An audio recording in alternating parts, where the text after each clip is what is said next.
사람들이 와서 안 다치고 정말 바다에서 재밌게 놀다 가기를 바라거든요.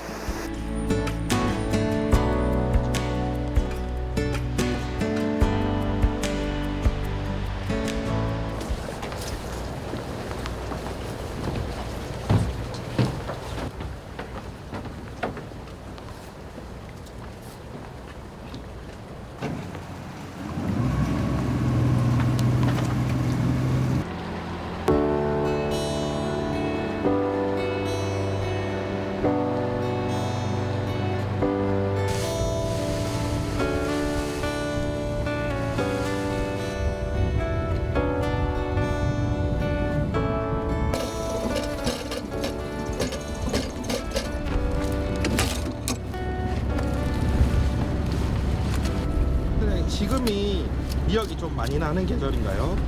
네, 지금이 그 근조미역 하는 제철이에요. 근조미역철. 저희는 미역하면 막 기계로 이렇게 거중기 같은 걸로 이렇게 채취하는 줄 알았는데 일일이 이렇게 손으로 다 채취를 하시네요. 네, 이거는 옛날부터 수작업 안 하면 할 수가 없는 작업이에요.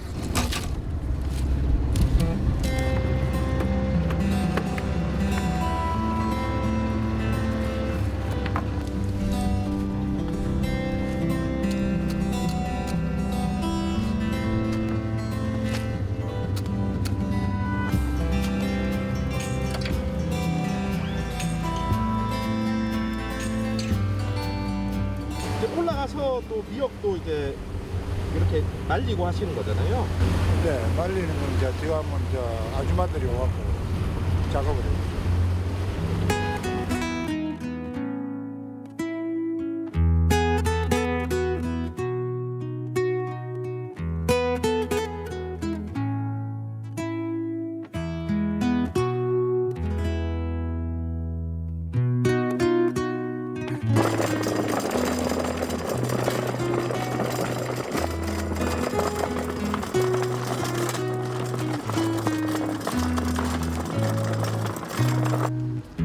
찬바람 나고 바다 수온도 맞고 한여름에는 수온이 너무 더우니까 미역이 안 돼. 12월 중순부터 4월달까지 이 너는 미역이 지금이 제일 제일 맛있을 철이다.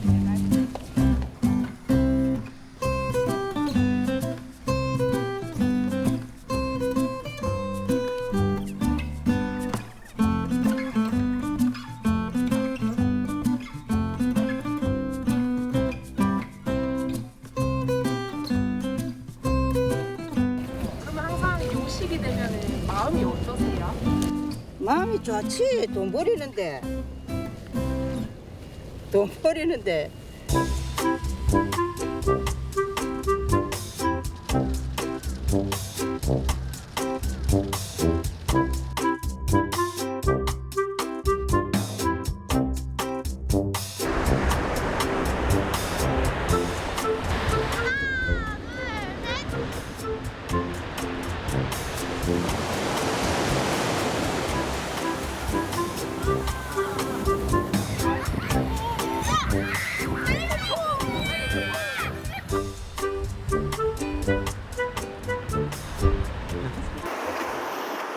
엄마, 응, 서핑 타러 가자. 파도 올라왔어. 그럴까? 응, 좋아.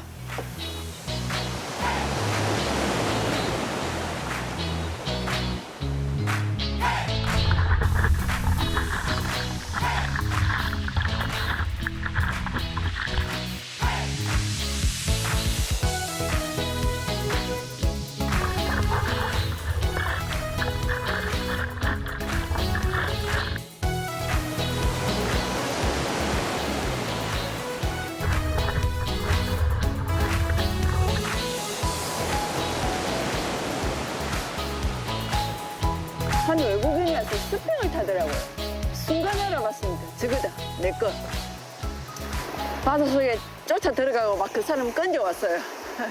그래서 2박 3일 동안 집에 딱 묶어놓고 맛있는 거 엄청 해주면서 서핑에 대한 걸 들은 거예요. 그래서 인도 서핑을 버리쁘고 서핑에 올인한 거예요.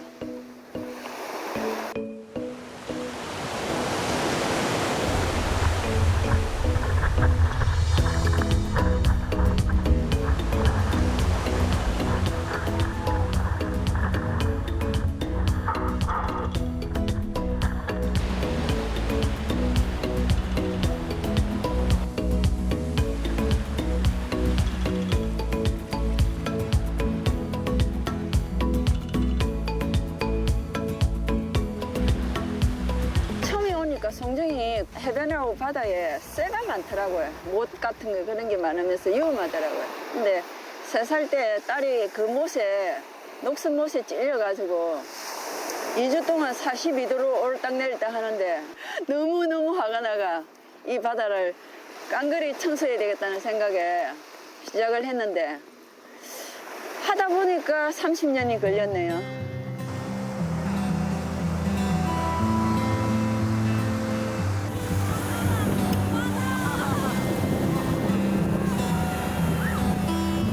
아, 바다 좋다, 멋지다 하고 눈을 반짝이면서 놀다 가는 사람 많거든요. 그런 사람들 때문에 이 바다를 내가 지켜야 되겠다는, 우리나라에서 가장 아름다운 바다를 만들고 싶습니다.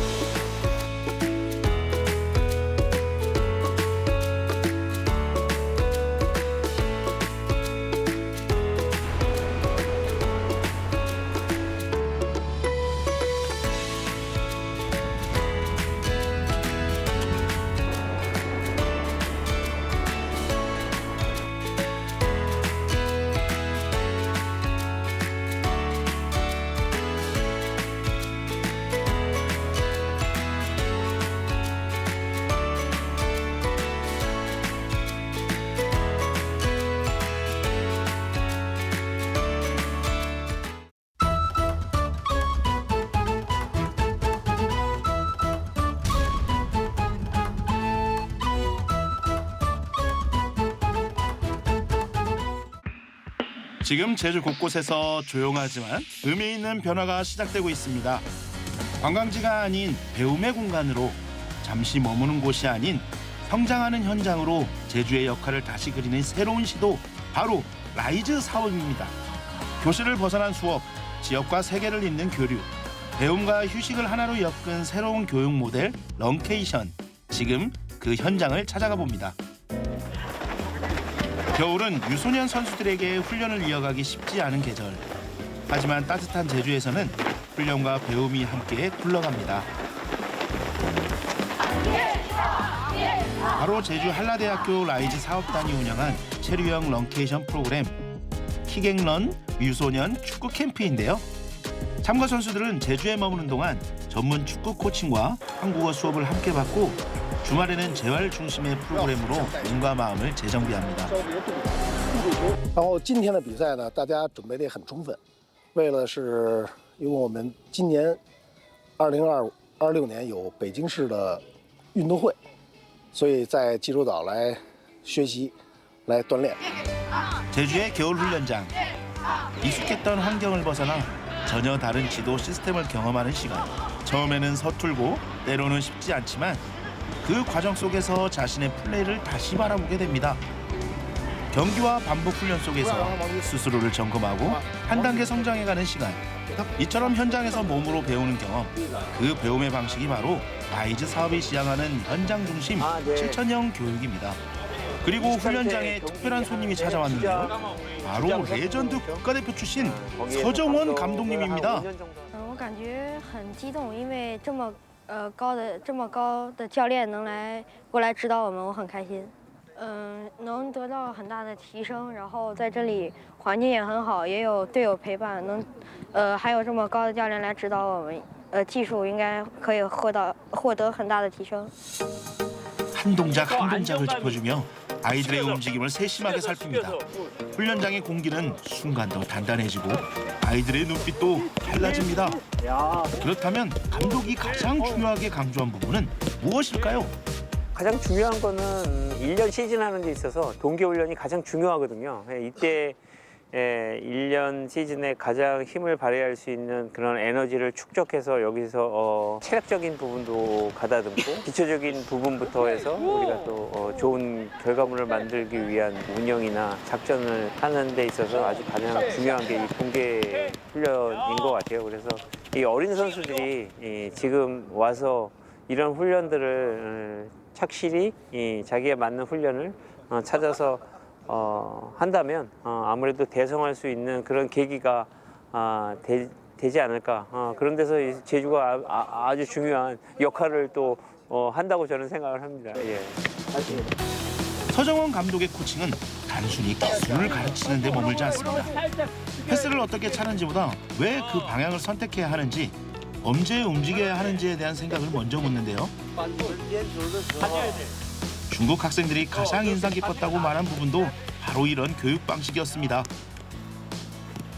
印象最深的是用就是合理冲撞，就是用手，比如手横过来，然后再用这个身上的胯这一部分，然后去顶撞别人。这样虽然不犯规，然后这样不犯规，然后还可以就是护住自己的球，不让对手拿到自己的球。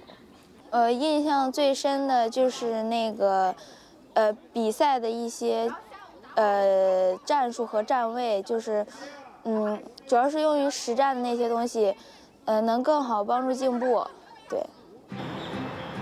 아이들은 단순한 기술이 아니라 왜 그렇게 해야 하는지를 배웠습니다.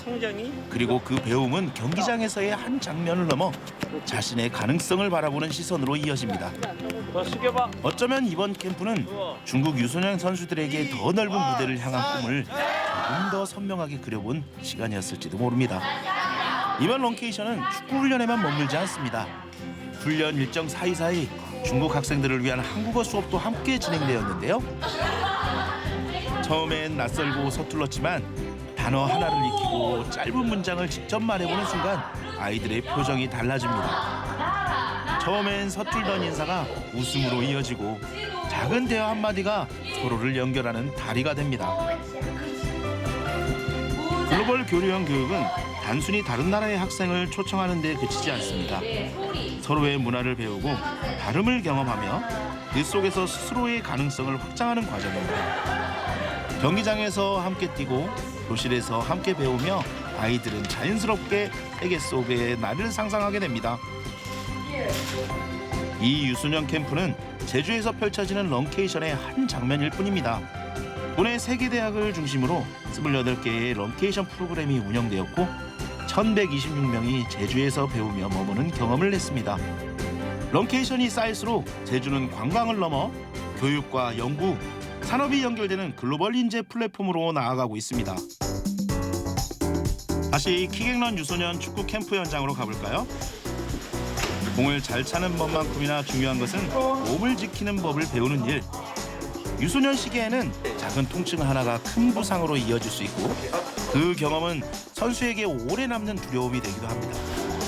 그래서 이번 캠프에서는 재활과 회복 프로그램을 함께 진행하고 있다는데요.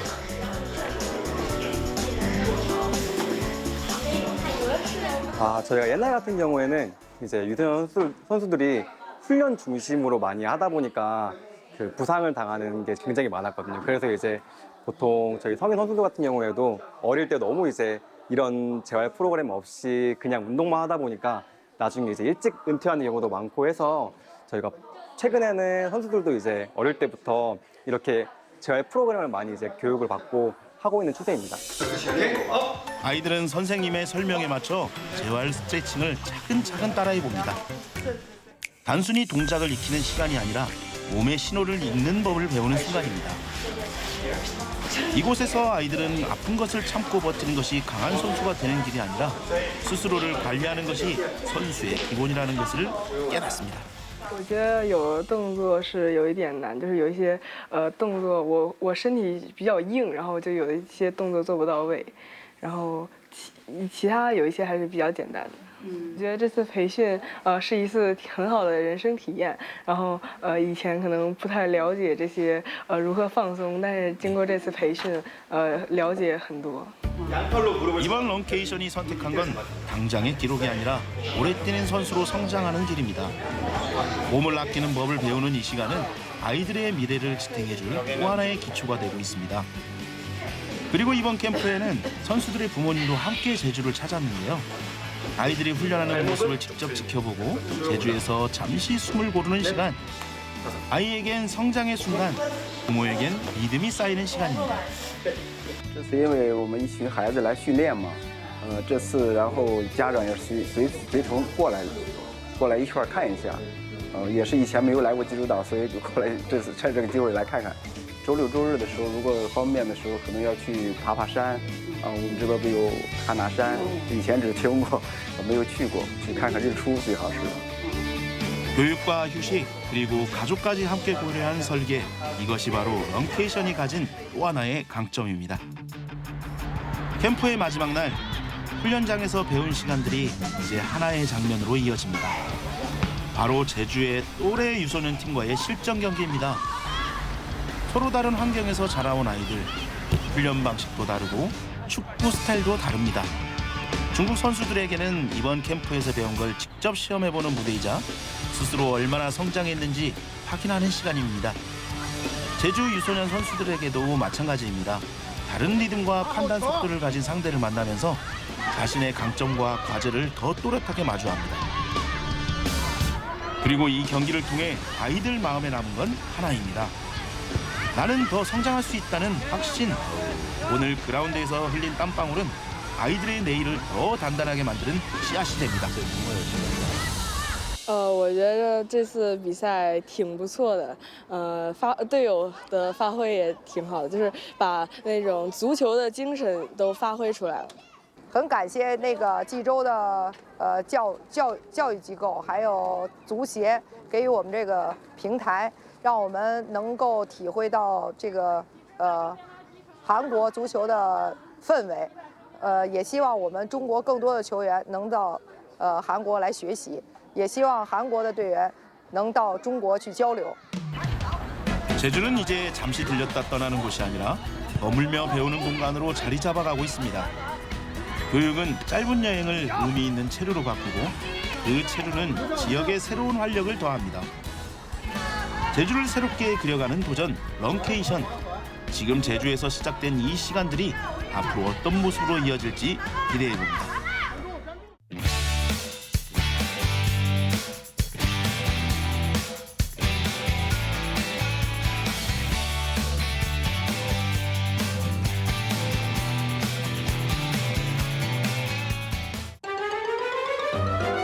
아니, 이곳은 혹시 총? 묵직한 총에서 발사되는 것은 다름 아닌 색실. 한 땀 한 땀 직조하고 한 올 한 올 엮어 만드는 이색 공예품. 금보경 작가와 함께 터프팀과 모루공예를 만나봅니다.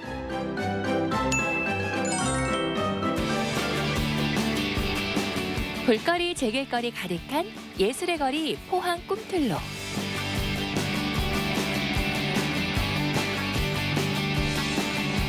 이곳에 색다른 공예로 관광객들의 발길을 잡아 끄는 곳이 생겼는데요. 귀엽고 아기자기한 소품으로 가득한 금보경 작가의 공방입니다. 안녕하세요. 저는 포항에서 터프팅 공예와 모루 공예를 하고 있는 작가 금보경입니다.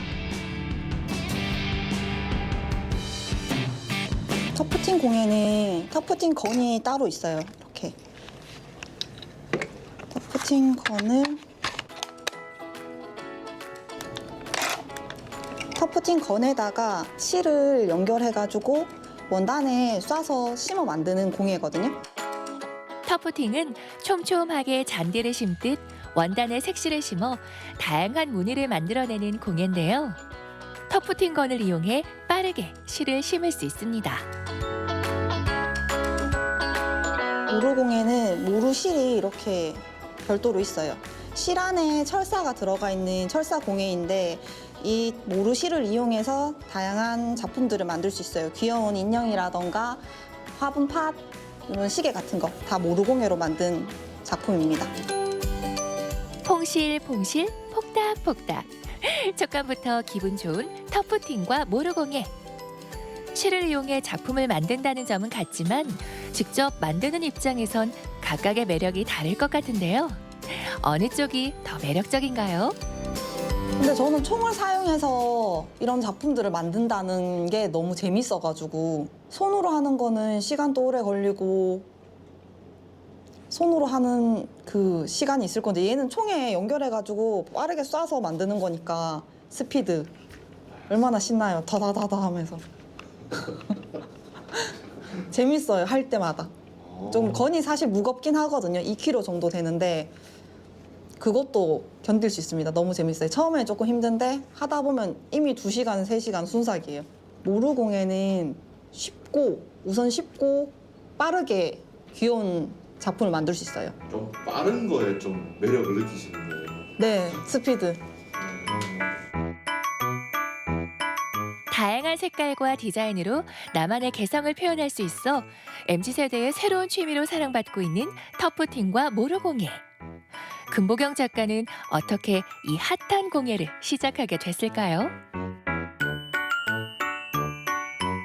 결혼하기 전엔 제가 오랫동안 그 의류 쪽에서 일을 했었거든요.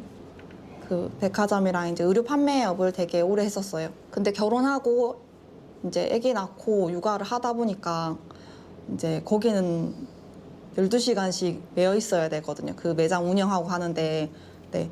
그래서 아기가 아프거나 하면은 그 할 수가 없는 거예요. 일을 아무리 오래 했어도. 그래서 찾다 보니까 시간에 구애받지 않고 내가 뭐 잘할 수 있는 게 있을까 하다가 제가 평상시에 이제 손재주가 좋다는 말을 어렸을 때부터 많이 들었습니다. 그래서 이제 원데이 클래스를 이것저것 배워봤는데 터프팅이 너무 재밌었어요. 그래서 이제 터프팅을 시작을 해서 모루 공예까지 하게 된 거예요. 의류 판매업에 종사했던 경력을 살려 소품 공예를 시작한 금보경 작가. 틈날 때마다 도안을 구상하며 새 작품을 준비하는데요. 덕분에 원데이 클래스에 찾아오는 손님들로 매일매일이 바쁘다고요.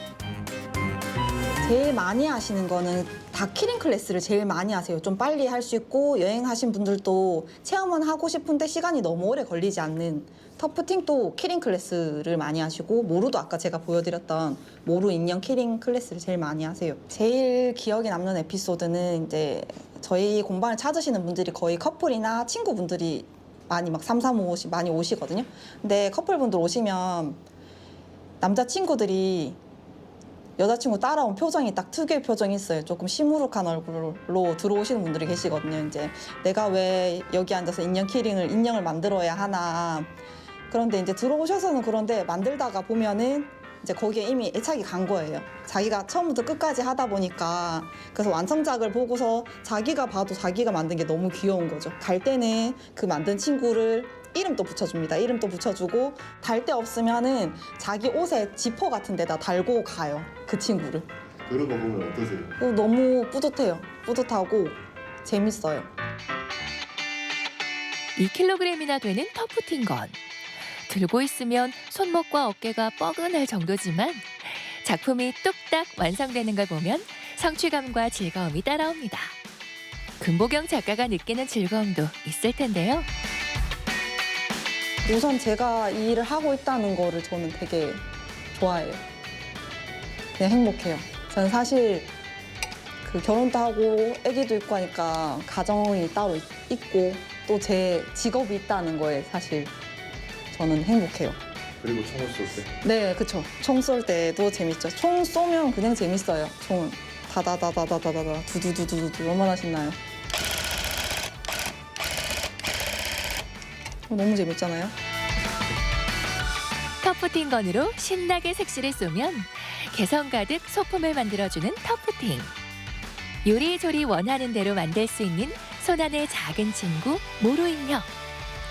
금보경 작가는 터프팅과 모루공예를 통해 어떤 꿈을 꾸고 있을까요? 포항을 대표하는 공방이 되는 거가 꿈이에요. 포항에 여행을 오시면 필수 코스로 이제 저희 공방을 들리는 거죠. 무조건 꼭 가야 할 곳, 포항에 꼭 가봐야 할 곳이 저희 공방이었으면 좋겠어요. 되실 겁니다. 감사합니다. 인터뷰 내내 재밌다, 행복하단 말을 반복한 금보경 작가를 보니 터프팅과 모루공예에 더 관심이 생기지 않으세요? 내 손으로 만드는 작은 행복. 포항에서 경험해 보시는 건 어떨까요?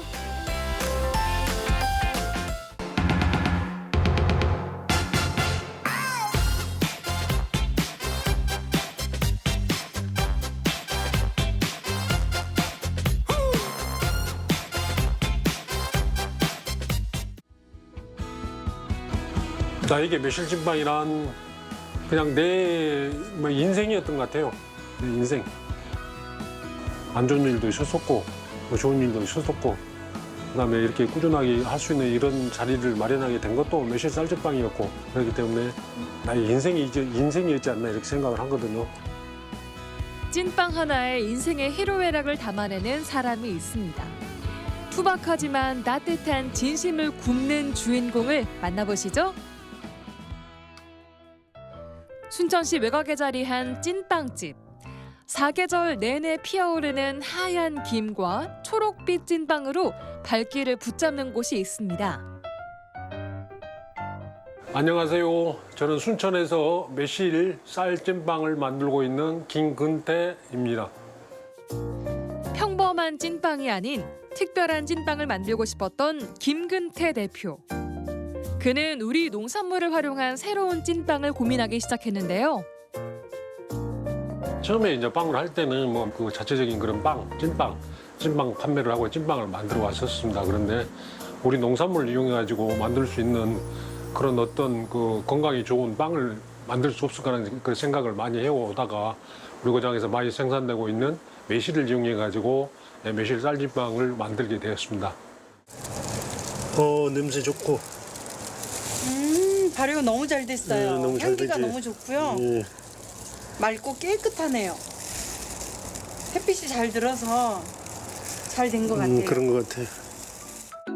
부부는 매년 매실철이 되면 직접 정성스레 청을 담급니다.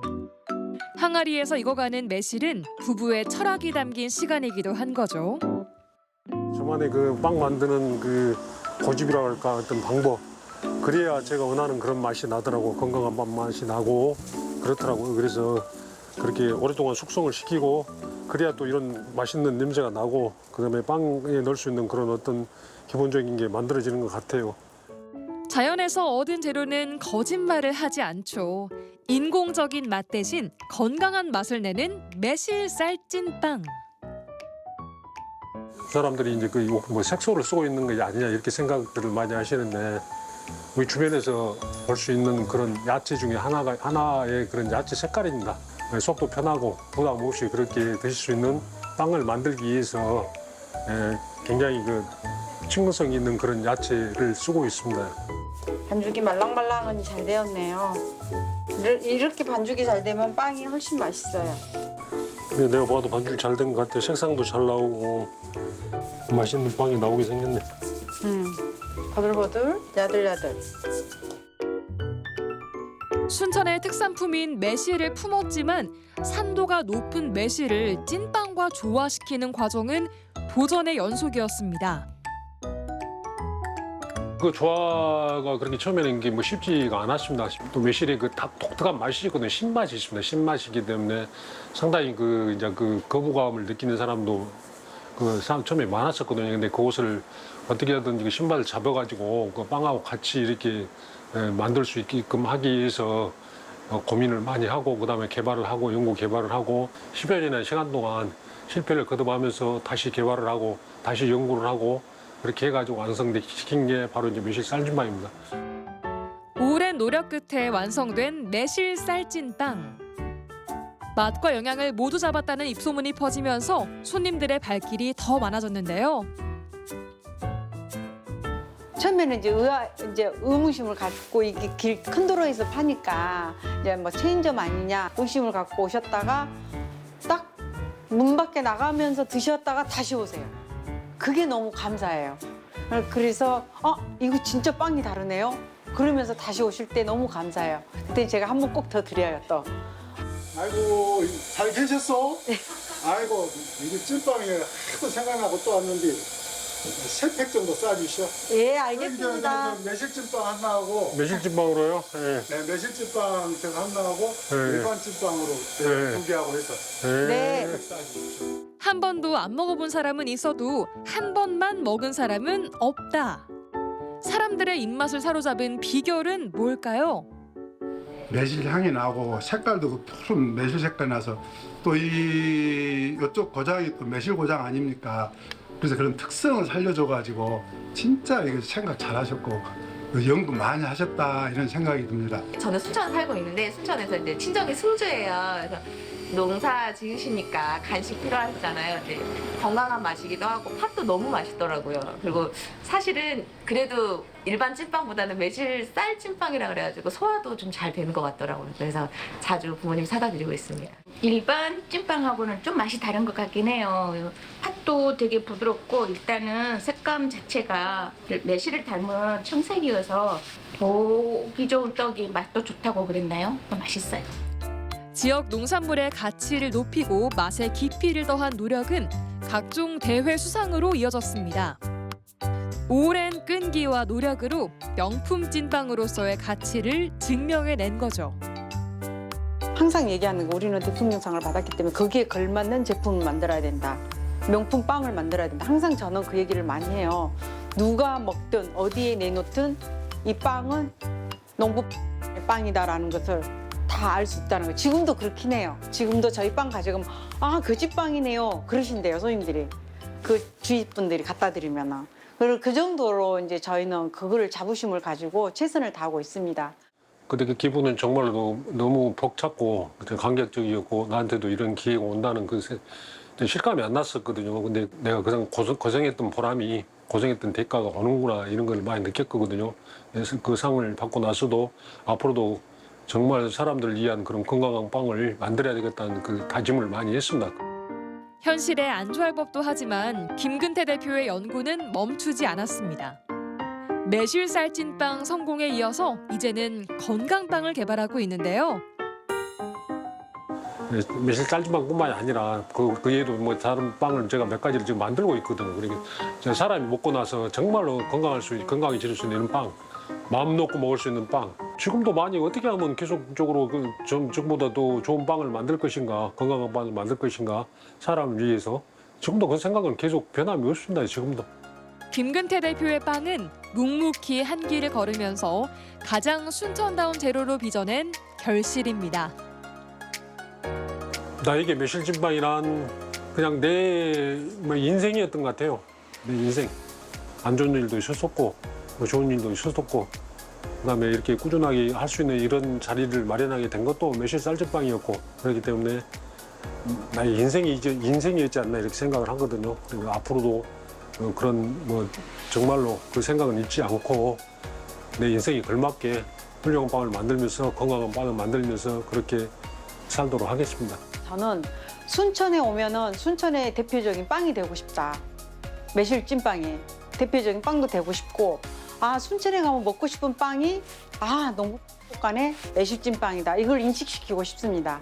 그래서 저는 최선을 다할 것이고 지금도 늘 이제 남편하고 생각하는 것이 매실 찐빵을 어쩌면 조금 더 부드럽고 조금 더 쫀득하게 그리고 이제 식어도 더 맛있게 먹을 수 있는 빵 아니면은 찌지 않고도 먹을 수 있는 찐빵을 만들고 싶다는 게 저의 목표예요. 누군가에게는 든든한 한 끼가 또 누군가에게는 따뜻한 위로가 되길 바라면서 오늘도 매실쌀 찐빵은 맛있게 익어갑니다. 순천을 넘어 대한민국을 대표하는 맛으로 기억되길 응원할게요.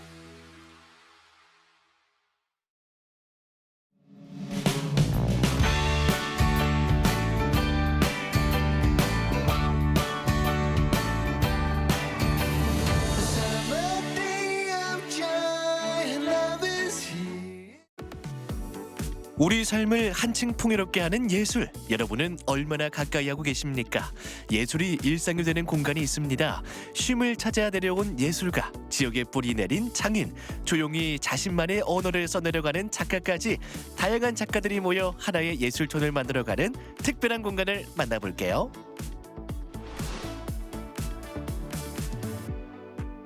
안녕하세요. 리포터 윤서진입니다. 여러분, 예술하면 어떤 게 떠오르세요? 피아노 연주가의 음악? 아니면 근사한 그림과 조각 작품?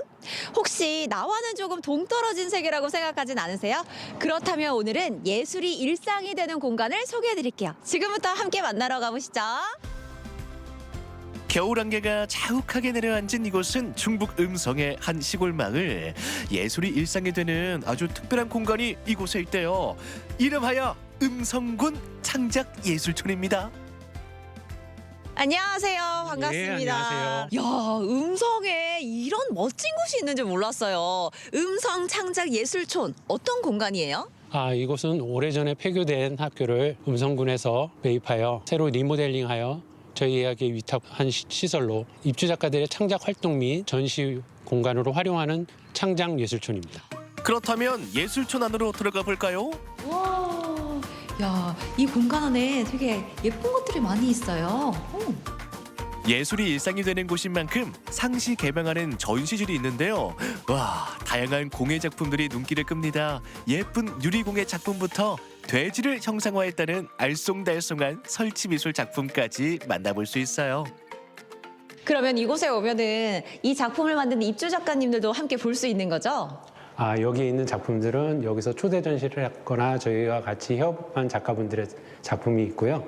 입주 작가분들을 만나시려면 복도로 나가셔서 각 작업실로 가보시면 됩니다. 야, 여기 상주에 계시는 작가님들 너무 궁금한데 우리 함께 만나러 가볼까요? 예, 복도로 나가보시죠. 네.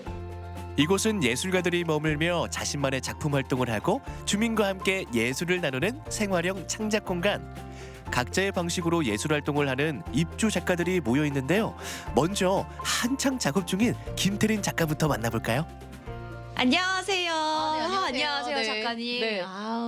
오늘 어떤 네. 작업하고 계시는 거예요? 지금 첨효공예 안에 가죽 재료를 이용해서 지금 반지갑을 만들고 있어요. 오, 네. 반지갑. 네. 그러면 가죽 공예도 예술이 될 수 있는 거예요? 그럼요. 얼마든지 예술을 가미해서 좋은 작품을 만들 수도 있고 실생활에서 활용할 수 있는 그런 작품들 만들 수 있어요. 그럼요. 예술은 멀리 있지 않답니다. 우리 실생활에 활용되는 것들도 예술이 될 수 있어요. 김태린 작가는 가죽과 섬유를 통해 자신만의 이야기를 표현하는데요. 최근에는 아주 특별한 주제로 작품 활동을 하고 있다네요. 남극 장보고기지에 가 있거든요. 지금 1년 있다 올 건데 그래서 그러다 보니 제가 펭귄도 좋아하게 되고 얘기들을 많이 듣고 사진도 접하다 보니까 극지를 경험하지 않은 무경험자로서 그걸 작품에 녹여내고 있었어요. 요새는 이제 저희가 전시하면서 주제를 잡을 때 제가 주제를 남극으로 잡았어요. 남극과 북극. 누구나 예술가가 될 수 있다. 가죽공예 체험. 우리 수진 씨도 도전해 볼까요? 제가 만드는 것 중에 자석 키링이라고 있어요. 오, 자석 제가 키링. 퇴근하고 와서 나갈 때 항상 키를 찾아서 헤매거든요. 맞아요. 그래서 집에 들어오면 현관에다 붙여놨다가 나갈 때 바로 떼서 찾을 필요가 없어요. 그러니까요. 저 맨날 이렇게 눈에 띄라고 노란색으로 했는데 맨날 잊어버리거든요. 네. 자석 키링이면은 금방금방 찾겠는데요. 그럼요. 네. 자석 키링 신박합니다. 가죽 공예이니만큼 가죽을 재료로 하고요. 이제 이 부분은 가죽 본드 작업을 할 거거든요. 조심조심 접착제를 바르는 수진 씨. 자석을 붙인 후 바느질이 필요한 순간이에요. 그런데 뭐예요? 넣어야죠. 에? 노안. 아니요. 금방 거졌어요. 바느질용 집게에 가죽을 고정한 채 조심스럽게 바느질 시작합니다. 와, 바느질이 이렇게 멋있는 거였나? 바느질이 끝난 후 불과 공구들을 활용해 조심스럽게 마무리 작업을 하면 돼요. 그래서 가죽 공예 하고 있는데 손이 엄청 가요. 맞아요. 왜냐면 정성을 들인 만큼 더 예뻐져요. 그래서 많이 손을 대주셔야 더 예쁜 결과물이 나옵니다. 손이 많이 갈수록. 마지막으로 레이저 각인기를 활용해 새기고 싶은 숫자나 글자를 새기면 짜자자잔 자석 키링이 완성됐어요. 예쁘다. 이렇게 가죽으로 뚝딱뚝딱 만들어니까 실생활에서 쓸 수 있고 너무 좋은데요? 그렇죠. 오래도록 사용할 수 있어서 가죽의 매력입니다. 그게. 너무 예쁩니다. 그럼 오래오래 쓸게요. 네. AS도 되죠? 그럼요. 감사합니다. 네, 언제든 잘 쓰겠습니다. 와주세요. 네. 김태린 작가에 이어 이곳에서 작품 활동을 하는 또 다른 작가를 만나볼까요? 김복일 작가인데요. 전통 칠보에 자신만의 색을 더해 회화처럼 풀어내는 칠보공예 작가입니다. 정확히 칠보공예가 어떤 거예요? 칠보공예는요, 금속 등 여러 가지 재료를 유리질을 통해서 녹여가지고 780에 고온 가마에 구워서 목걸이나 액세서리 여러 가지 다양한 데에 장식을 해서 장식으로 많이 이용을 하는 그런 우리나라의 전통 공예 중에 하나예요. 그럼 작가님, 이 공간 안에 가마도 있는 거예요? 네, 네모 박스가 가마예요. 네, 저 기계가 1000도 가까이 올라가고 있어요. 가마를 활용한 칠보공예 어떻게 완성되는지 궁금하네요. 지금 제 앞에 재료가 있는데 굉장히 알록달록해요. 네. 요거 이렇게 만져봐도 되는 거죠? 왜요? 손에 박혀요. 얘가 보기에 이렇게 생겼어도 얘가 지금 유리 조각이라고 보시면 돼서 가급적이면 집게 이렇게 사용하시면 돼요. 요렇게 알록달록한 것들이 다 유리 조각이란 거죠? 요것도 유리 조각인 거예요? 그렇죠. 유리 가루라고 보시면 돼요. 네네. 먼저 붓을 활용해 색 유약을 금속판에 그리고 싶은 대로 그려줍니다. 그 다음에 가마에 넣고 고온으로 구워주는데요. 무려 800도에 이르는 열이 필요하대요. 와! 제가 그동안에 하지 못했던 그런 작품 세계들을 저의 그런 걸로 해서 펼칠 수가 있어서 너무너무 감사했고 뭐 자만추이기도 하지만 제가 하고 싶어하는 그런 예술 세계 아니면 또 옆에 선생님들이랑 같이 물어보고 서로의 그런 공간을 빌려 쓰기도 하고 서로 또 이렇게 바꿔보기도 하는 그런 게 되다 보니까 많이 성장하더라고요. 같은 입주 작가들끼리 네트워킹도 되니까 훨씬 더 이점이네요. 네. 얼마나 지났을까요? 고온의 가마 안에서 작품이 이렇게 구워졌습니다. 열을 식힌 후 간단하게 마무리 작업을 하면 짜잔! 자, 어떤가요? 제가 만든 고양이, 칠보 고양이. 칠량이라고 이름 지을까요? 아주 좋아요. 예쁜 칠량이 2마리가 탄생됐네요. 냥. 이번에는 붓과 여백으로 마음을 전하는 예술가를 만나볼까요? 조용한 작업실에서 글씨 한 획 한 획에 자신의 호흡과 감정을 담는 정나영 캘리그라피 작가랍니다. 이곳에서 언제부터 활동을 하시게 되셨어요? 저는 2020년도에 아는 선생님의 추천으로 오게 되었고요. 글씨를 쓰다 보니까 조용한 작업 환경이 좋아서 지금까지 있게 되었습니다. 쭉 또 둘러보니까 이 단순히 이제 글씨만 쓰시는 게 아니라 도자기 위에도 이제 글씨가 있고요. 또 어떤 그림 작품에도 또 있어요. 글씨는 사실 어떤 것에도 다 쓸 수 있는 것들이기 때문에 아무래도 핸드 페인팅을 하다 보니까 글씨도 같이 쓰면 예쁠 것 같다 해서 같이 접목을 해서 하고 있습니다. 정나영 작가는 디자인과 서예의 경계에서 글씨를 하나의 그림처럼 풀어내는 작업을 하고 있는데요. 20개의 번짐과 여백을 살리는가 하면 다양한 사물에 글을 얹어 회화처럼 표현하고 있답니다. 다른 작가님들이랑 소통을 하다 보면 비록 공예 선생님들이 많이 계시지만 대화를 통해서 영감을 많이 얻을 때가 많거든요. 그래서 탄생한 작품들도 많고 그래서 저는 여기에 있는 게 아주 큰 도움이 됩니다. 이처럼 입주 작가들이 다양한 작품 활동을 하는 창작예술촌은 작업실에 머무는 예술을 넘어 시민들과 함께하는 공간으로도 문을 열고 있습니다. 입주 작가들의 기획 전시는 물론 계절마다 열리는 플리마켓을 통해서도 예술이 우리의 일상이 되고 있는 곳이죠. 예술과 일상이 하나가 되는 곳, 음성군 창작예술촌. 올라오세요. 누군가는 손으로 작품을 만들고 누군가는 불로 색을 완성하며 누군가는 글씨로 마음을 남깁니다. 서로 다른 방식이지만 예술을 사랑하는 마음은 같습니다. 작업실이 열리고 예술이 더 가까운 일상이 되는 공간, 음성군 창작예술촌입니다.